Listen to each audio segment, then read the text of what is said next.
बांग्लादेश हिंसा की आग में ऐसा झुलसा कि वहां की प्रधानमंत्री शेख हसीना को न सिर्फ अपना पद छोड़ना पड़ा बल्कि वहां से भागने के लिए भी मजबूर होना पड़ा। Bangladesh's Prime Minister Sheikh Hasina has left the capital Dhaka as protesters demand that she step down. Sheikh Hasina की सत्ता जिस तरह गई है उसके बाद चर्चा तेज है कि शेख हसीना अगर अमेरिका का कहना मान लेती तो उनकी सत्ता बची रहती। बांग्लादेश के इस पूरे घटनाक्रम के बाद अमेरिका सवालों के घेरे में है। कई विश्लेषकों का कहना है कि अमेरिका की खुफिया एजेंसी CIA ने इस तख्तापलट में अहम भूमिका निभाई है। पूरी दुनिया भर में कोई भी मसला हो अमेरिका का नाम जरूर सामने आ जाता है। बांग्लादेश में तख्तापलट से पहले इजराइल, हमास, रूस, यूक्रेन, भारत, पाकिस्तान, चीन, ताइवान, अजरबैजान, आर्मेनिया के हर मामले में अमेरिका की भूमिका किसी न किसी रूप में है।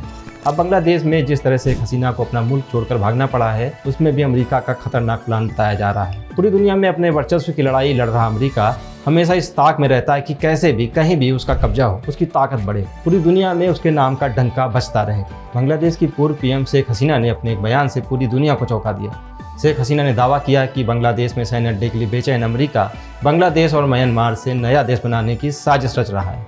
इसी साल मई के महीने में शेख हसीना ने बगैर किसी देश का नाम लिए कहा था कि अगर मैंने एक खास देश को बांग्लादेश में एयरबेस बनाने की इजाज़त दी होती तो मुझे कोई समस्या नहीं होती। यहाँ बड़ा सवाल यह है कि आखिर अमेरिका बांग्लादेश को क्यों तोड़ना चाहता है, एयरबेस क्यों बनाना चाहता है। अमेरिका की मंशा एकदम साफ है, एशिया में दादागिरी जमाने के लिए, ताकि वो चीन, हिंद महासागर और भारत समेत कई देशों में दखल दे सके। दुनिया के लगभग 80 देशों में अमेरिका के 175 से अधिक सैन्य बेस बने हुए हैं जहां अमेरिका के 2 लाख सैनिकों की मौजूदगी हर वक्त रहती है। लेकिन म्यांमार, भूटान, नेपाल, बांग्लादेश हो या भारत में अमेरिकी बेस की मौजूदगी नहीं है, जिसे लेकर अमेरिका आए दिन कोई ना कोई बखेड़ा खड़ा करता है ताकि दुनिया में अपना कद बढ़ा रहे देशों को कंट्रोल किया जा सके। अमेरिका की नज़र कई सालों से बंगाल की खाड़ी में मौजूद एक छोटे से द्वीप सेंट मार्टिन पर है जो बांग्लादेश के सबसे दक्षिणी भाग का हिस्सा है। केवल 3 किलोमीटर दायरे वाला ये द्वीप काकस बाजार और टेक्ना प्रायद्वीप से करीब 9 किलोमीटर दक्षिण में स्थित है।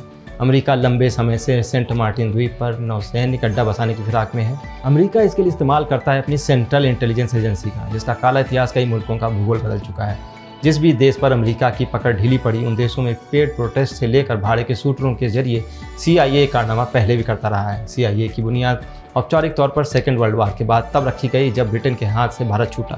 ब्रिटेन कमज़ोर पड़ रहा था, रूस तब USSR हुआ करता था और USA को दुनिया का दरोगा बनना था। वक्त था कोल्ड वॉर का। USSR और USA इस होड़ में थे कि ज़्यादा से ज़्यादा मुल्क अपने खाते में जोड़ लें। ऐसे में अमेरिका ने 1947 में CIA की नींव रखी। इसका मकसद उन देशों को तोड़ना, कमज़ोर करना, घुटनों पर लाना था जो अमेरिका को सुपर पावर मानने से इनकार कर रहे थे। यही नहीं, CIA पर खुद अपने देश के राष्ट्रपति कैनेडी की हत्या में शामिल होने के आरोप लगे। अमेरिका के टेक्सास में 22 नवंबर 1963 में उनकी हत्या कर दी गई थी। इस हत्या को लेकर समय समय पर कई खुलासे हुए हैं, लेकिन आखिर उनकी हत्या के पीछे का कारण क्या था यह आज तक स्पष्ट नहीं हो सका है। जॉन एफ कैनेडी की हत्या के मामले में ली हार्वी ऑसवाल्ड पर आरोप लगाया गया, लेकिन उस पर मुकदमा चलाया जाता। आरोप तय होते उससे पहले जैक रूबी ने ऑसवाल्ड की गोली मारकर हत्या कर दी। किताब target JFK the spy who killed Kennedy में रेन एलेक्जेंडर दुसाक को कैनेडी की हत्या का सूत्रधार बताया गया है। दुसाक ही वो शख्स था जिसने साजिश रची, हथियार जुटाए, मौके पर पकड़े गए। ऑसवाल्ड का काम तो सिर्फ ध्यान बटाना था, जिसकी 2 दिन बाद हत्या के साथ दुसाक का चैप्टर क्लोज हो गया। दुसाक को डगलस बजाटा की सीक्रेट डायरी के हवाले से CIA का एजेंट बताया गया। यही नहीं, भारत में बनी पहली गैर कांग्रेसी सरकार को गिराने की साजिश के पीछे भी CIA का हाथ माना जाता है। साल 1957 में केरल में हुए चुनाव में पहली बार कोई कम्युनिस्ट पार्टी की सरकार लोकतांत्रिक तरीके से सत्ता में आई थी। इसे गिराने के लिए CIA ने फंडिंग की। आगे जाकर जब कई टॉप सीक्रेट डॉक्यूमेंट डिक्लासीफाई हुए तो इन डिक्लासीफाइड डॉक्यूमेंट में केरल सरकार को गिराने के कई तरीकों के बारे में चर्चा की गई है। मसलन कांग्रेस को सपोर्ट करना, केरल तक पहुंचने वाली अंतर्राष्ट्रीय मदद को रोकना। इतना ही नहीं, इन दस्तावेजों से ये भी पता चलता है कि CIA के पास तब केरल कम्युनिस्ट पार्टी के नेताओं की पूरी लिस्ट थी।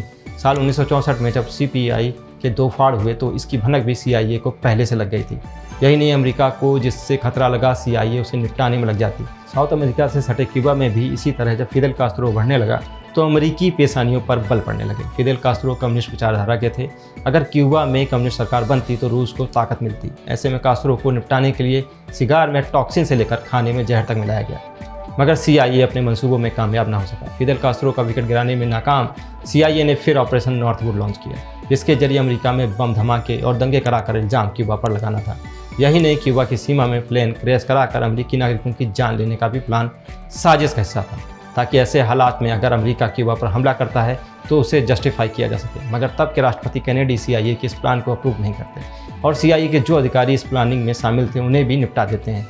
इसका बदला केनेडी की हत्या कर CIA लेती है। इसका दावा कई CIA ऑफिसर रिटायरमेंट के बाद करते दिखे हैं। कुल मिलाकर दुनिया अमेरिका की सरपरस्ती में सांस ले, ग्लोब पर अमेरिका जहां उंगली रख दे, CIA उसे अमेरिका के कदमों पर झुका दे।